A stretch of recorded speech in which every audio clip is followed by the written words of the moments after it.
자식을 바꾸려 말고 나부터 맑게 하라. 벗이여, 자식을 위해 기도하는 부모의 마음은 무엇보다 깊고 애틋한 것이지요. 하지만 우리가 자주 놓치는 진실이 하나 있습니다. 부처님께서는 제자들에게 이렇게 일렀습니다. 남의 마음을 고치려 하지 말고 먼저 내 마음의 흙탕물을 걷어내라. 부모는 자식을 바꾸려 합니다. 더 성실하라고, 바르게 살라고, 욕심 부리지 말고, 화내지 말고. 하지만 정작 우리는 자식 앞에서 조급해하고, 실망하고, 때로는 분노하고, 절망하지요. 벗이여, 이것이 바로 자식을 바꾸려는 업된 마음입니다. 그 마음은 자식의 업을 녹이는 것이 아니라 더 무겁게 쌓는 원인이 되지요. 부처님은 다시 말씀하셨습니다. 물이 탁하면 꽃이 피지 않듯 부모의 마음이 흐리면 자식의 복도 피지 못한다. 벗이여, 우리는 자식을 바꾸는 것이 아니라 나를 맑히는 수행을 해야 합니다. 그 수행은 말을 아끼는 데서 시작됩니다. 비난보다 침묵을, 실망보다 믿음을, 명령보다 기다림을 선택해야 하지요. 이것이 말없는 수행이고, 이 수행은 자식에게 조용한 기운으로 스며듭니다. 자식은 부모가 일일이 가르쳐서 변하는 것이 아닙니다. 부모의 기운에 의해 자각하게 되는 것입니다. 어느 날 석존께서 사위국 기원정사에서 한 어머니의 사연을 들으셨습니다. 아들은 도박과 술에 빠지고 집안의 재산까지 탕진하였지요. 어머니는 매일 절에 와서 아들의 이름을 불러가며 울며 기도했지만 그 아들은 나아지지 않았습니다. 그 모습을 본 부처님께서 이렇게 말씀하셨습니다. 아들의 업을 걱정하기 전에 먼저 내 마음속 미움을 씻어라. 진정한 기도는 원망이 끊어진 자리에서 싹 튼다. 그 어머니는 그날부터 기도의 방향을 바꾸었습니다. 왜 우리 아들만 이런가요라는 말 대신 이 아픔조차 공덕으로 바꾸게 하소서라고 기도했지요. 시간이 흐른 어느 날 아들은 갑자기 술을 끊고 절에 찾아와 어머니의 옆에 앉았다고 합니다. 기적처럼 느껴지는 순간이지요. 하지만 그것은 기적이 아니라 기도와 마음 공부가 이룬 자연스러운 변화였습니다. 벗이여, 자식의 업은 쉽게 바뀌지 않습니다. 그 업은 스스로 지은 것이기 때문이지요. 하지만 그 업이 자식의 인생을 짓누르지 않도록 부모는 바람막이가 되어야 합니다. 내가 욕심을 비우면 그 바람은 자식에게도 따뜻해지고, 내가 자비를 선택하면 그 자비는 자식의 마음에 씨앗이 됩니다.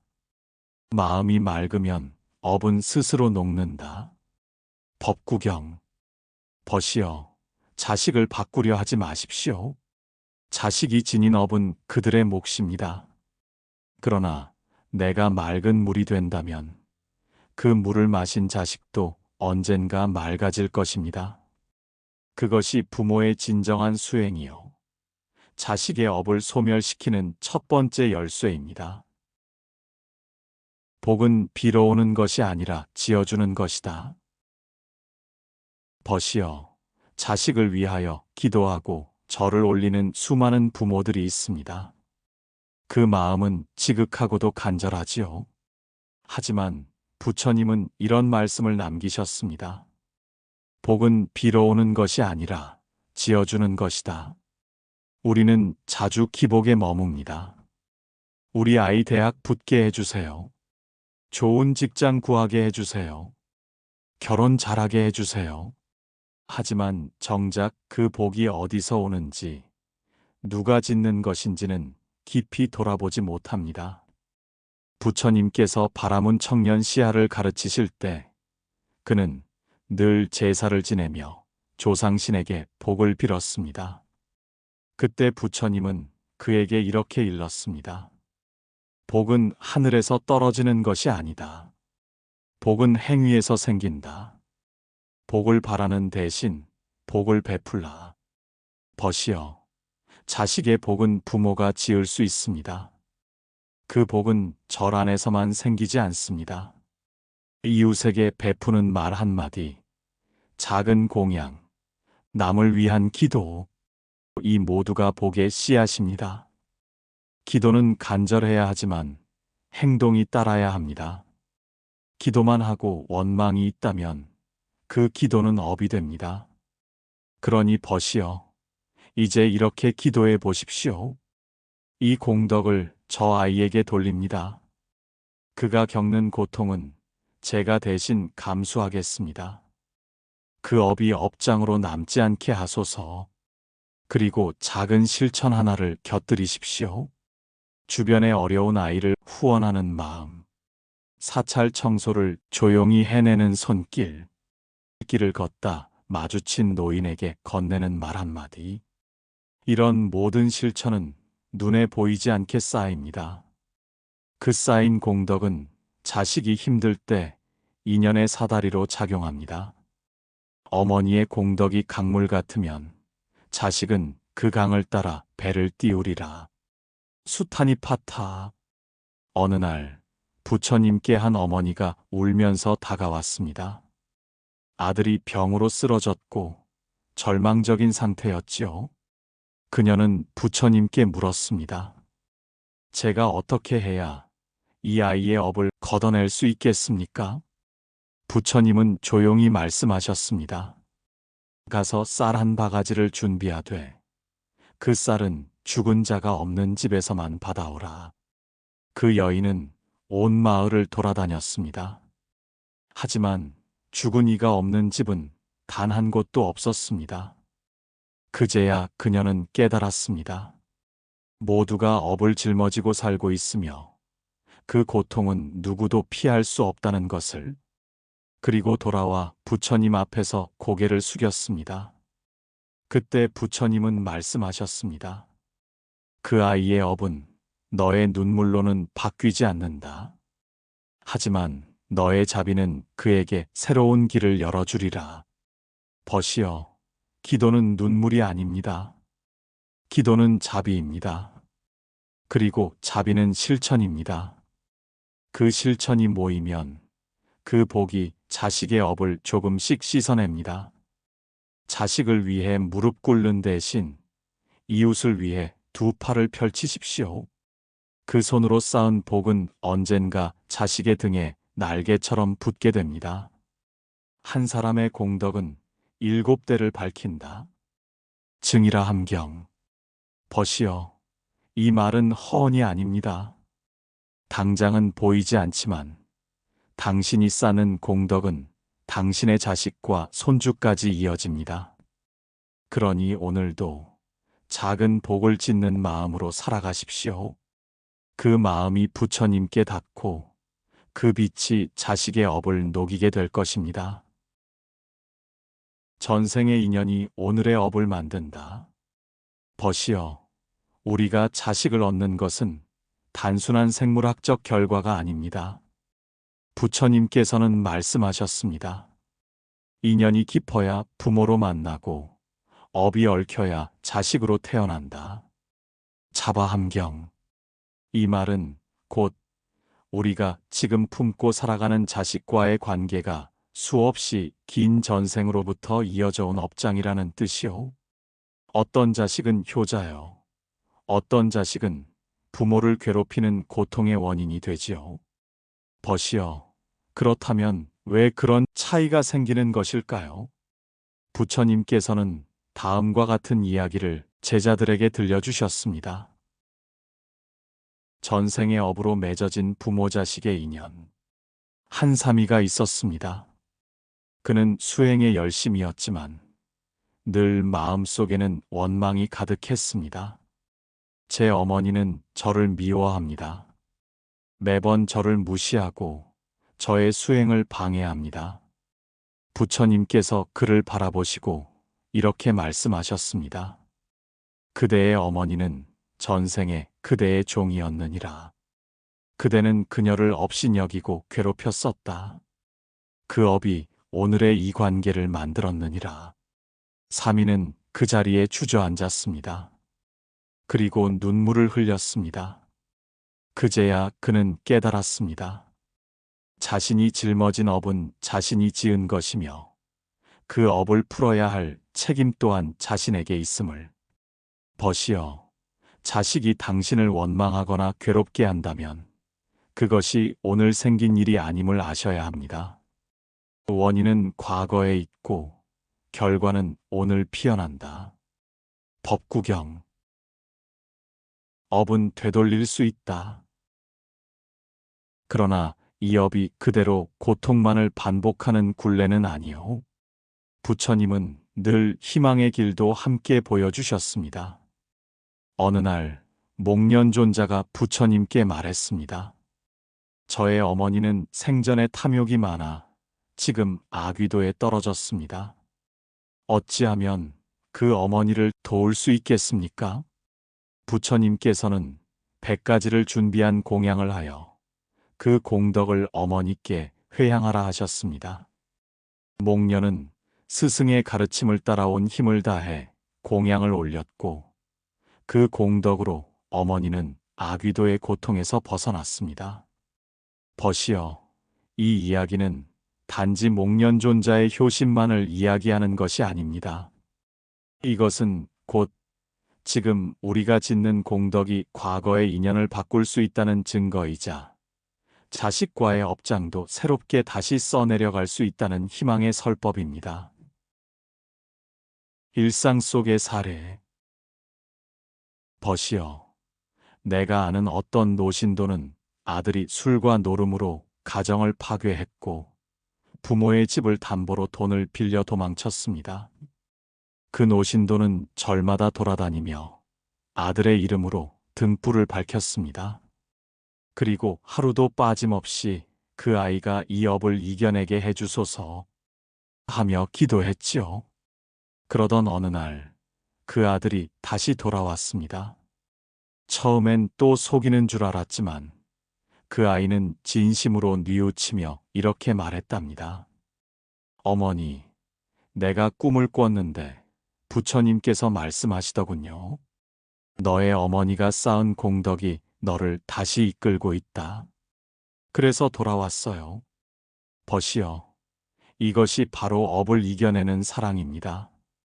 이것이 바로 부처님께서 설하신 자비의 공덕입니다. 이렇게 실천하십시오. 자식과의 갈등이 있다면 업의 눈으로 보십시오.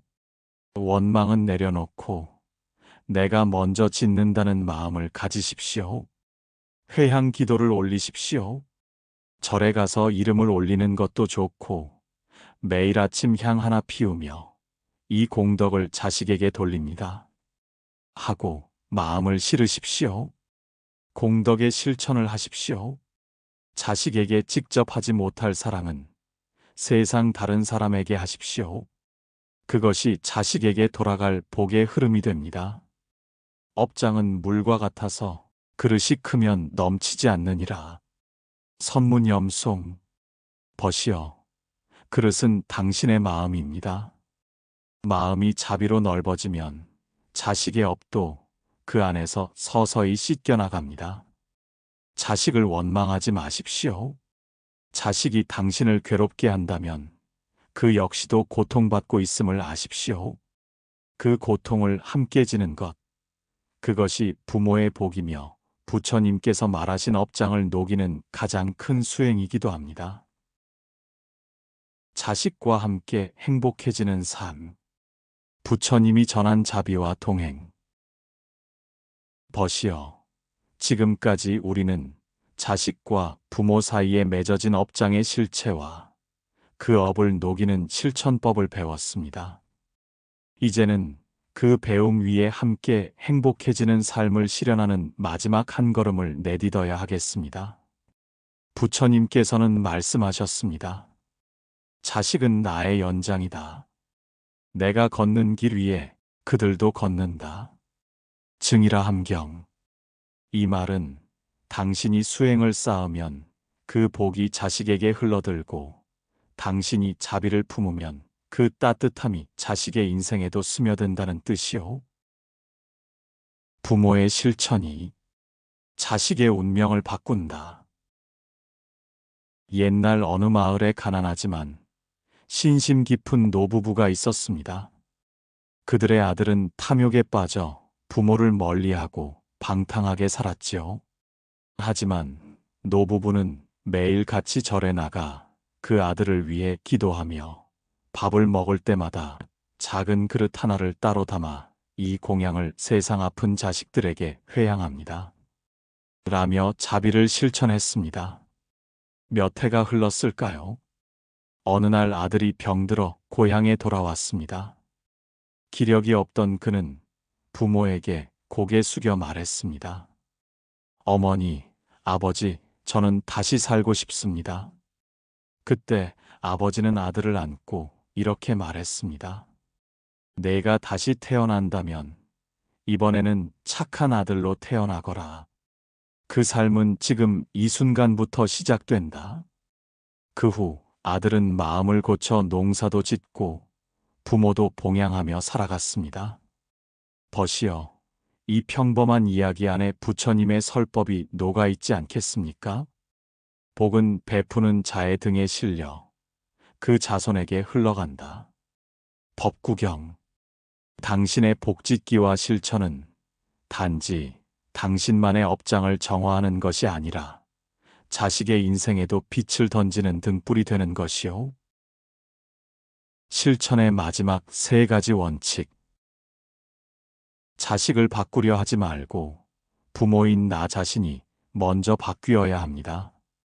자식을 끌어올리는 가장 강한 손은 말이 아닌 마음의 파장입니다. 벗이여, 다음 3가지를 실천해 보십시오. 1. 자비로 품는 침묵. 자식이 화를 내고 거친 말을 뱉을 때 같이 맞서 싸우기보다는 그 말을 그대로 품는 침묵을 실천하십시오. 그 침묵은 복이 되어 언젠가는 그 아이의 죄를 녹이는 약수가 됩니다.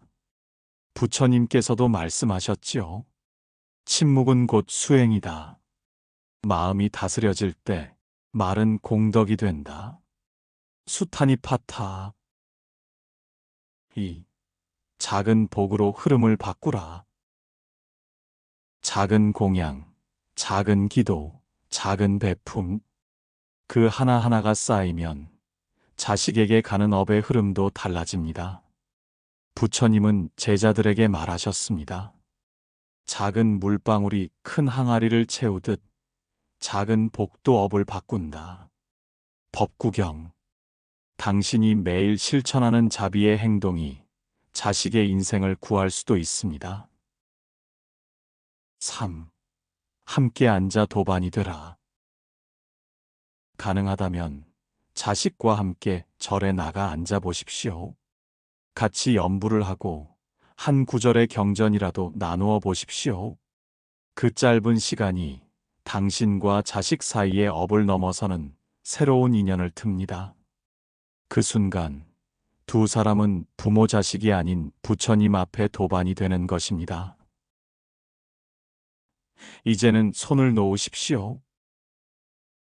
벗이여, 이제는 자식을 쥐고 있는 손을 놓아야 할 때입니다. 그 아이가 비틀거려도 쓰러져도 한 번쯤은 스스로 일어나게 두십시오.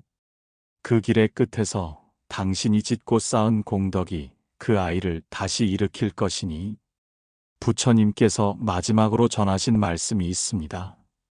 내 말을 들은 자는 그 마음을 밝히고 그 마음을 밝힌 자는 그 삶을 평화롭게 한다. 열반경.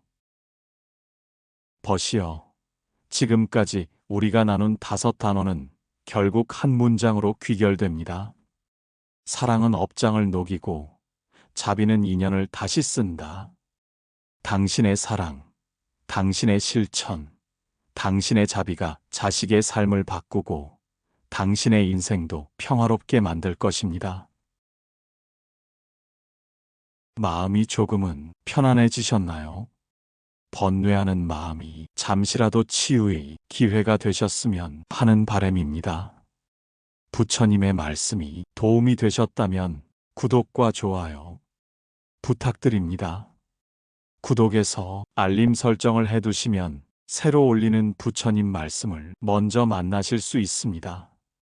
늘 편안하고 행복한 나날이 되시길 부처님께 축원하겠습니다. 성불하세요.